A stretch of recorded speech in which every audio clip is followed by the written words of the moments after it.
আপনাদের যে কোনো অসুবিধায়, যে কোনো প্রয়োজনীয়তায় আমার সীমাবদ্ধ সামর্থ্য অনুযায়ী আমার যতটুকু কাজ করার ক্ষমতা রয়েছে, দক্ষতা রয়েছে, আমি আপনাদের পাশে থাকবো, আমি কথা দিচ্ছি। মাননীয় সাংসদ শ্রী অভিষেক বন্দ্যোপাধ্যায়ের অক্লান্ত পরিশ্রম, নিরলস প্রচেষ্টার ফল ডায়মন্ড হারবার মডেল। 2014 সালে ডায়মন্ড হারবারবাসীদের বিপুল সমর্থন ও ভালোবাসায় তিনি জনপ্রতিনিধি নির্বাচিত হন। আমজনতার এই অসীম ঋণ পরিশোধের অঙ্গীকার নিয়ে বহু জনকল্যাণমূলক পদক্ষেপ করেছেন তিনি। আমি ডায়মন্ড হারবার থেকে 7,10,000 ভোটে জেতার পর 3 মাস ঘুমাতে পারিনি।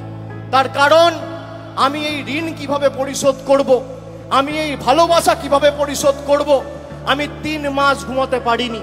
তারপর মানুষের কাছে সেবাশ্রয় নিয়ে গেছি। সম্প্রতি তার উদ্যোগে ডায়মন্ড হারবারের 7টি বিধানসভাতেই শুরু হয় সারা দেশে আলোড়ন সৃষ্টিকারী সেবাশ্রয়। সেবাশ্রয় এই যে আমাদের প্রকল্প আজকে আমরা শুরু করলাম, আগামী 75 দিন ধরে স্বাস্থ্য শিবির আমরা আয়োজন করেছি।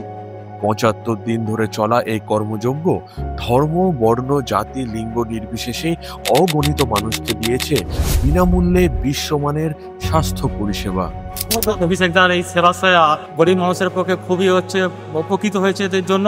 এইখানে বিনামূল্যে আমাকে ওষুধ দিয়েছে, সবাই আমরা এখানে উপকৃত হচ্ছি। এর জন্য আন্তরিকভাবে ধন্যবাদ জানাই অভিষেক ব্যানার্জি। ধন্যবাদ। চোখের সমস্যায় ভুগতে থাকা অসংখ্য প্রবীণদের কাছে এই সেবাশ্রয় শিবির আশীর্বাদ স্বরূপ। সেবাশ্রয় শিবির থেকে রেফারের পর বিভিন্ন উন্নত মানের চক্ষু হাসপাতালে তাদের অস্ত্রোপচার হয়েছে সম্পূর্ণ বিনামূল্যে।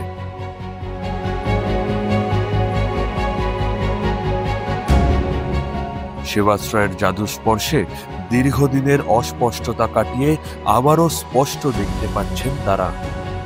তাদের চোখে ফিরেছে আলো। এই আলো শুধু স্পষ্ট দৃষ্টির নয়, জীবনেরও। মাননীয় সাংসদ শ্রী অভিষেক বন্দ্যোপাধ্যায়ের সেবাশ্রয় তাদের জীবনে এনেছে এক নতুন সকাল।